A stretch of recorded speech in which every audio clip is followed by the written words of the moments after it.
Hello and welcome back to another video. In this week we'll be talking about Sony and how not only am I worried about them, but so is Jason Schreier and rest of the industries. How about we get into this then?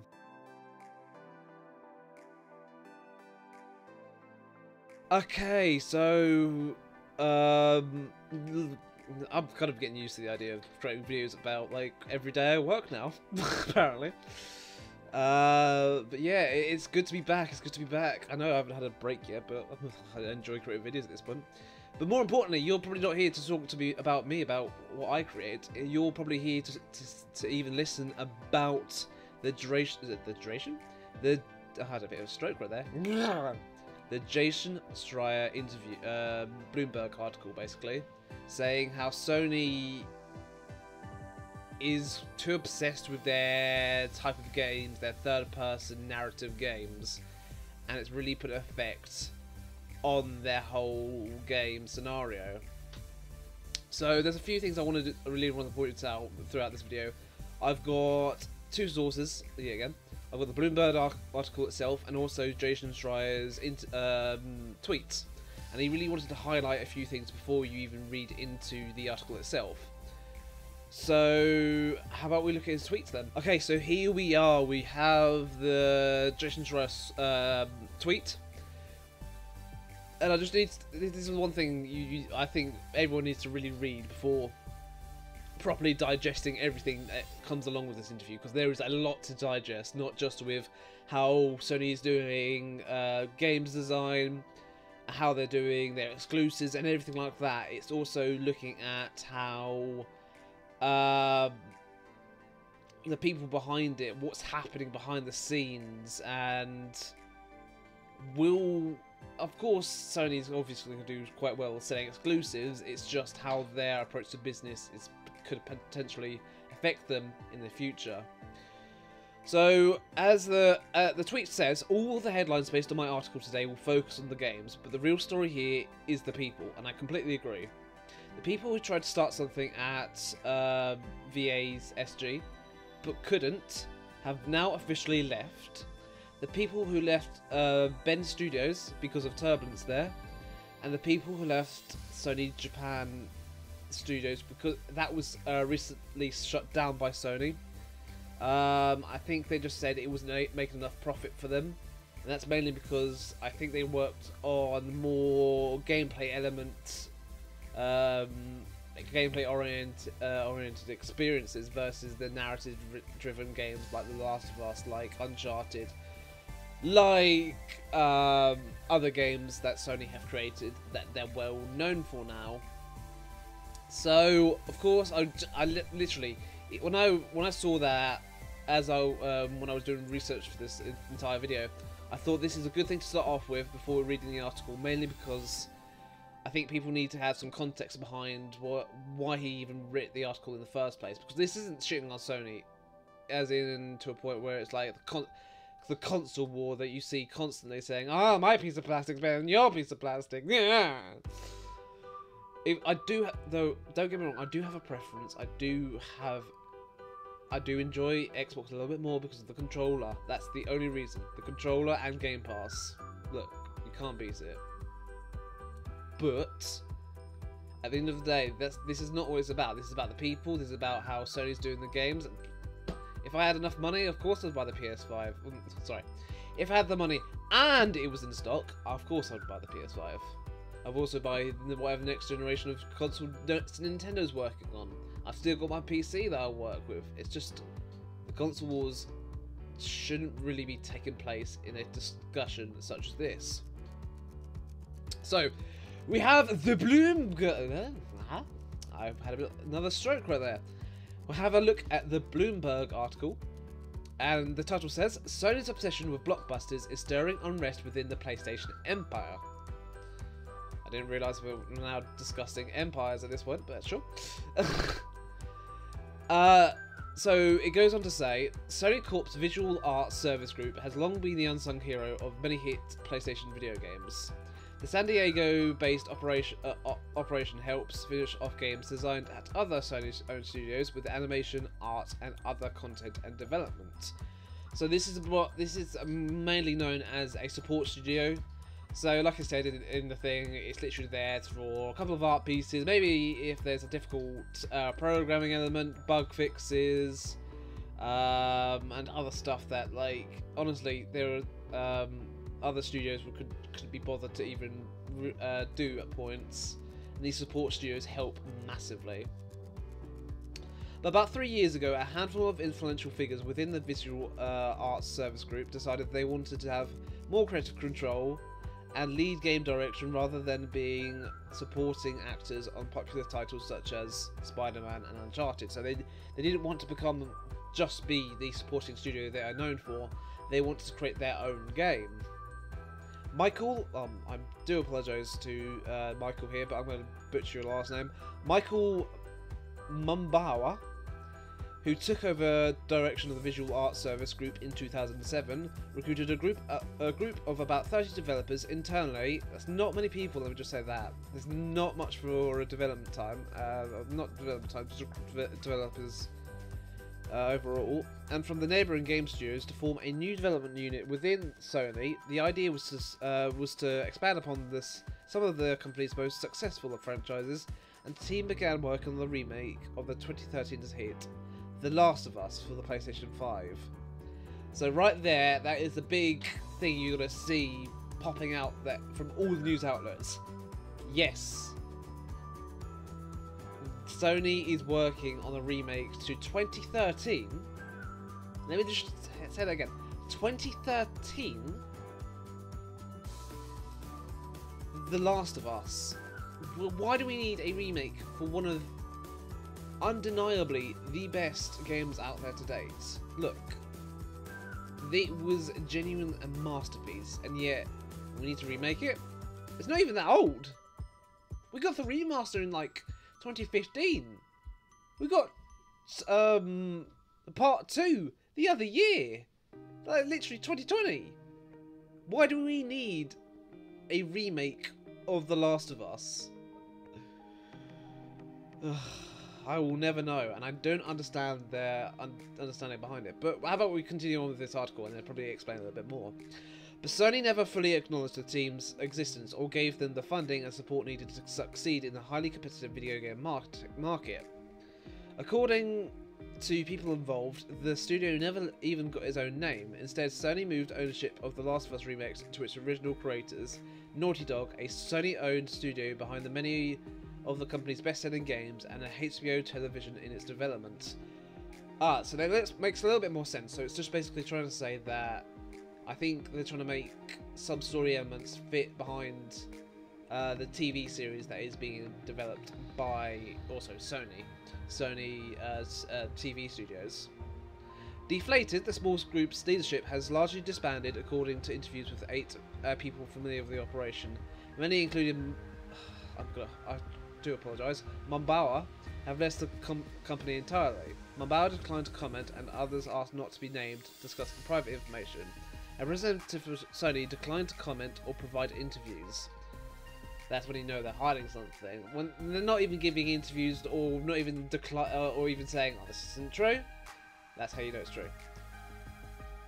The team's failure highlights the complex hierarchy of video game development, and in particular, Sony's conservative approach to making games for the PlayStation 5. The Japanese conglomerate owns about a dozen studios across the world as part of its PlayStation Studios label, but in recent years it has prioritized games made by its most successful developers. Studios such as Santa Monica, which is known for creating the God of War, California-based Naughty Dog, which is, as we know, Uncharted and Last of Us, and Amsterdam-based Guerrilla Games, which has also created Horizon Zero Dawn and Horizon Forbidden West. Guerrilla Games spend tens of millions of dollars to make games with the expectation that investment will pay off exponentially, and they usually do. Hits include 2018's God of War and 2022's Last of Us Part 2 are exclusive to PlayStation consoles, helping Sony sell well over 114 million units of the PS4s. Rival Microsoft Corp has taken the opposite approach, relying on a wide array of studios to feed upon its Netflix-like subscription service, Xbox Game Pass, which allows users to pay a monthly fee for unlimited access to a variety of games. This isn't a video about Xbox. This is a video about Sony, so we're skip that bit. Sony focus on the exclusive blockbusters has come to expense of the high niche teams and the studios within the PlayStation organisation, leading to high turnover. This is what annoys me. This right there, leading to high turnover. That's bad for the industry. This is bad if we want to evolve this industry. I stand by this. If we want to even be looked at in the way that some people look at, for a long time, movies weren't seen as anything other than, oh, they're just there. They're not art forms. They're not anything that can be good being used with them. Neither was animation for the longest time. And now we are there. We want to step up as the games industry to be looked at upon where other people can see more than just the violent games that Call of Duty reproduces every bloody year. So I want to, and there's also other things wrong with this industry where, as I keep mentioning, it's the high turnover of staff members. People get so burnt out over creating games because it's so high pressure. It's a high pressure job, and with a little thing called crunch, which is awful for the industry, and it just means there's failed leadership right at the top.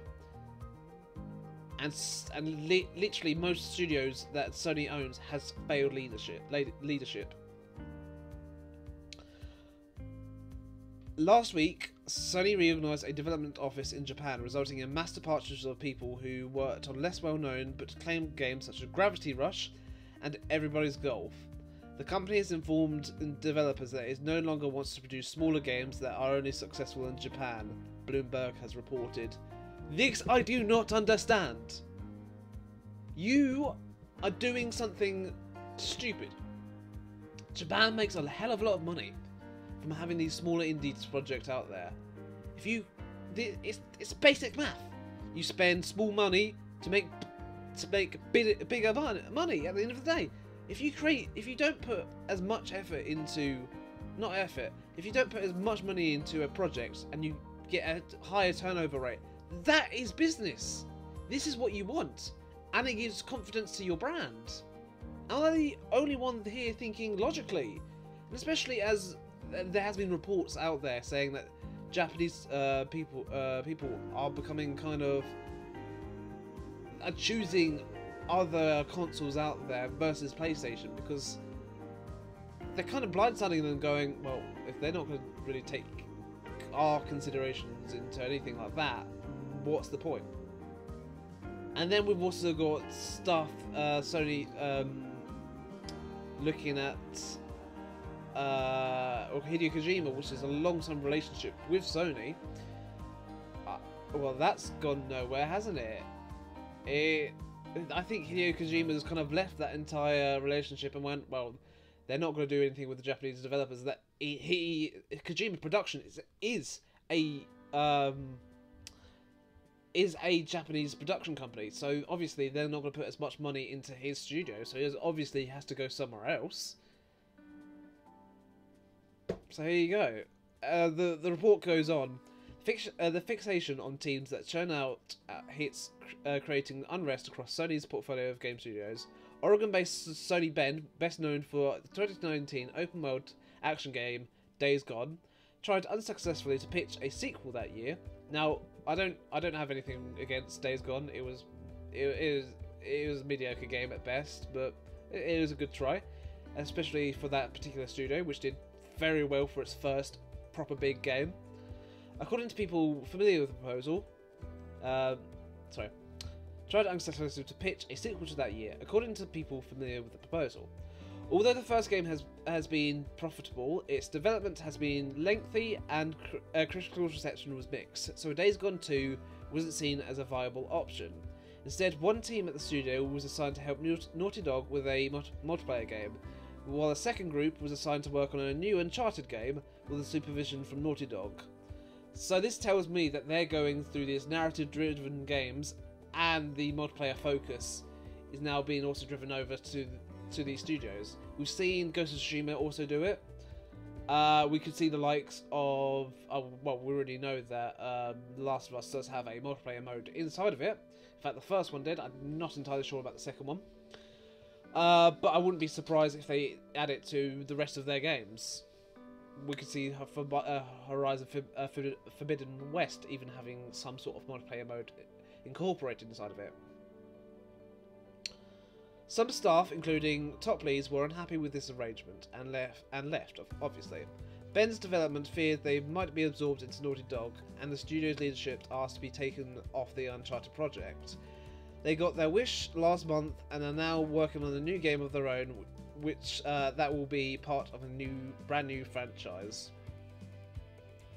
This is probably the first good news we've heard out of them. Bend is working on a brand new franchise, and they don't have to worry too much about being absorbed into Naughty Dog, which is pretty good, especially as they don't. Naughty Dog has a reputation now, especially with this leadership. It's not great. The report continues, emphasising big hits can also be counterproductive because sometimes games that start small can turn into massive successes. In 2020, Sony didn't put much in marketing muscle behind the quirky video game creation Dreams by the PlayStation-owned media Molecule in the UK. As a result, PlayStation may have missed out on its own version of Roblox. A similar video game tool, parent company Roblox Corp, went public earlier this year and is now valued at 45 billion. To really put that into words that most people can describe, it's just saying if it was marketed properly, if the developers were given time and money,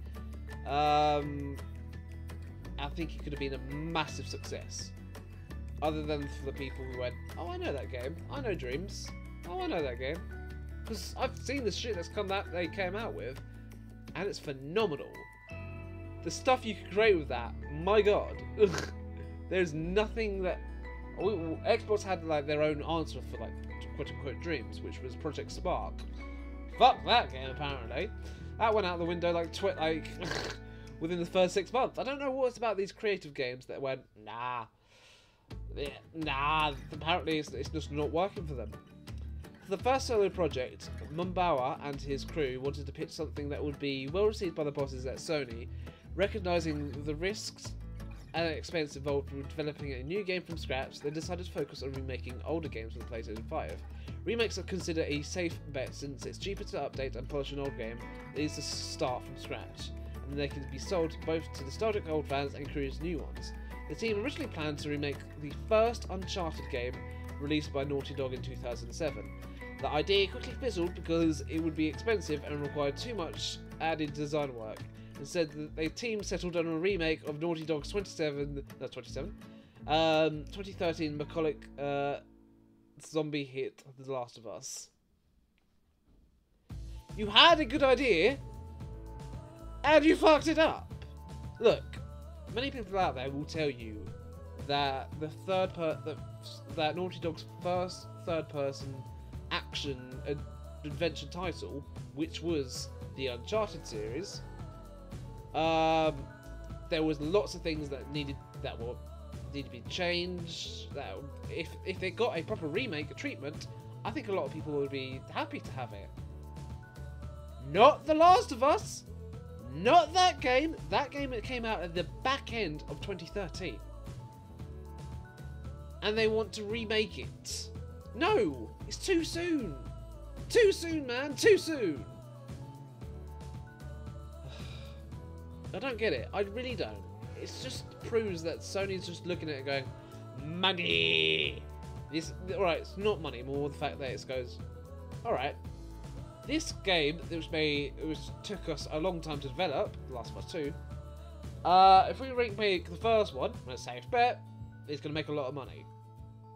No, it won't, because fans will be annoyed that you've changed the story, you've changed the gameplay, you've changed everything like that from a perfect game to a not so perfect game.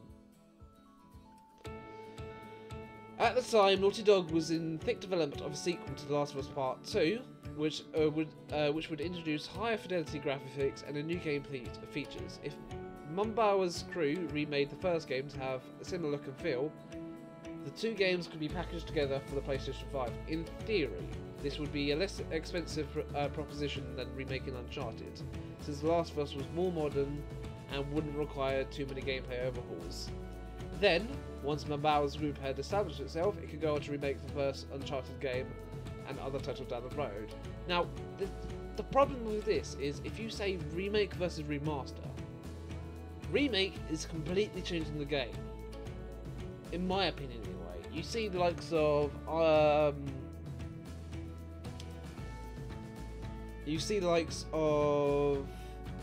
Fantasy VII.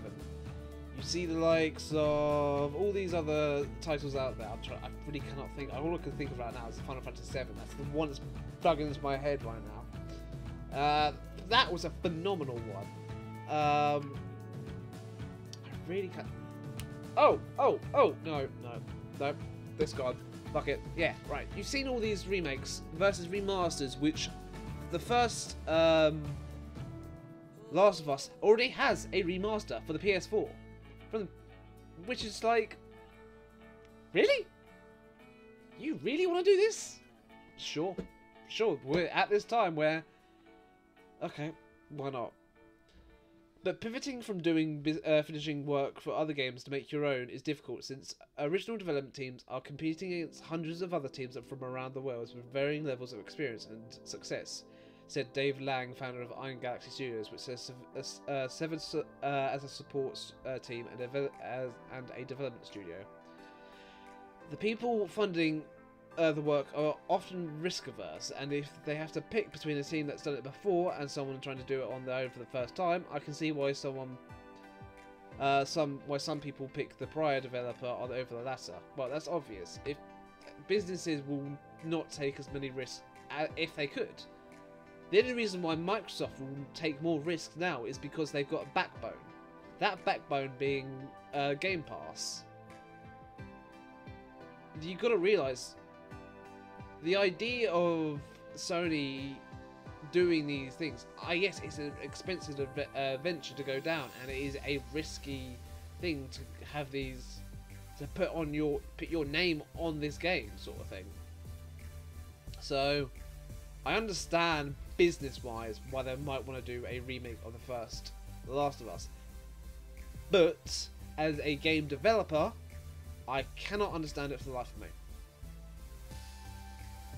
That's just what Sony did. Mumbauer's project, codename T1X, was approved at a probationary basis, but Sony kept the team's existence a secret and refused to give them a budget to hire more people, leading many to wonder if the company was really committed to letting the team build a new studio, which we found out later, no. Still, the small team kept working, and by the spring of 2019, they had completed a section of the game designed to showcase how the rest of the would look and feel. At this time, Sony was going through a management shuffle, and the new boss wasn't impressed. So I think the old boss was... no, I don't know. The new one's Jim Ryan, and then I can't remember the old boss. I don't think... oh, no. Oh, actually, it says it right there. Herman Hulst, the former head of Guerrilla Games, was named head of PlayStation Worldwide Studios in November 2019. He thought the remakes project was too expensive, according to people familiar with the matter, and asked why the planned budget for T1X was so much higher than remakes Sony had made in the past. The reason was for this one was on a brand new graphical engine for PlayStation 5. So they not only did they have 30 people, they created a brand new engine to work on this remake, and then they remade a particular segment for The Last of Us. For someone who works at Guerrilla Games, right? Why the hell did he not think, well, you know, working on a brand new thing, it costs a lot of money. Of course it does. Developing games are expensive, especially when you're designing new engines. I'm surprised they, to be fair, I'm surprised they didn't use the likes of Unreal Engine or something. But sure, alright, why not? The reason was, in this one, the new record engine for PS5, Mambauer needed to hire more people to help rework the graphics on a new technology, as well as redesign game mechanics. Holst wasn't convinced, the people said. Just when it hoped to enter production of the remake of The Last of Us, Mambauer's team got called in to help when another big game fell behind. So we're thinking, the release of The Last of Us Part 2 has been pushed to 2020 from 2019, and Naughty Dog needed the visual arts service group to polish it off. Most of Mambauer's team, along with some of the 200 of staff of the visual arts service group, was assigned to support Naughty Dog, slowing down progress on their own game. Then the roles got reversed. Sony sent word after the completion of The Last of Us Part 2, some people from Naughty Dog would help out with T1X. Mambauer's team saw this as their short-lived autonomy being stripped. So basically they just felt like, because these other people came in, other management came in and went like, we're going to take over now, leave it to us, we know what we're doing, we've done this before. Which is absolute bullshit, because there are absolutely wonderful talent behind these support studios that people just don't even look at the same way that other studios will look at them for. So I feel really annoyed at both Naughty Dog and Sony, and especially at the management level.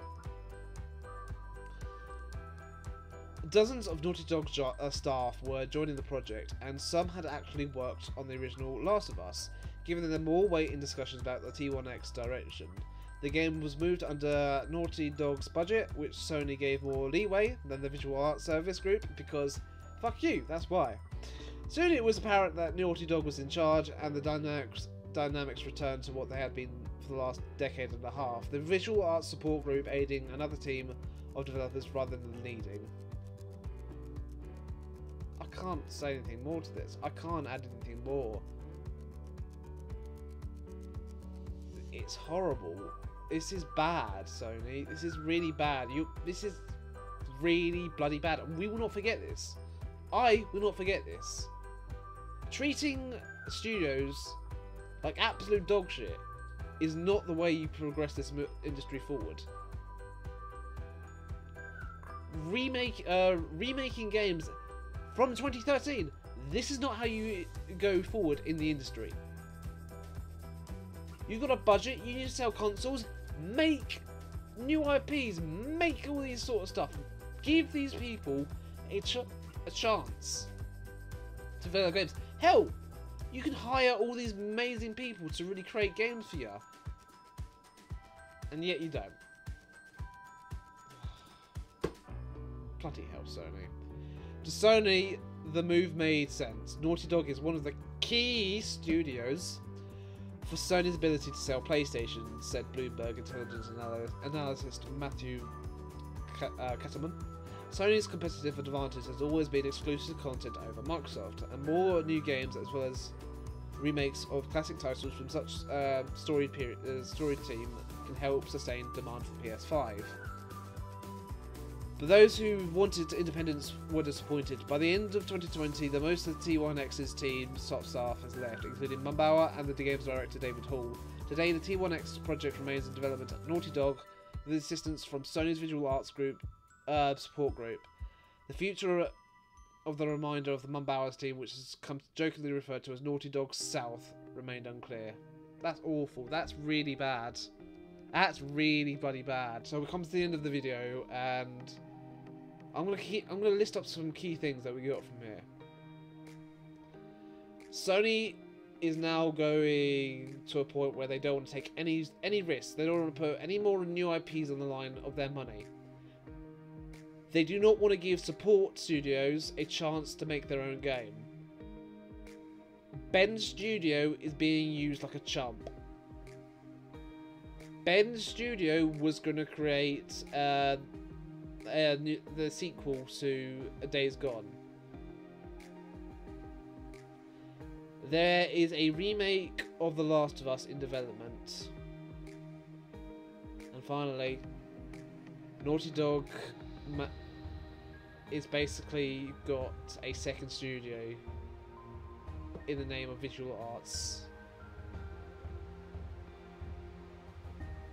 thank you so much for watching. I'm sorry I had to really end on a really depressing note. All I can really end this with is saying that Sony, please get a grip. Make sure you reply to this. Make sure you can prove that you're even worth this industry. Because I'm gonna treat you the same respect I'm gonna treat you, Activision. Or Activision, 2K, or Sony now. They are now in the shit list.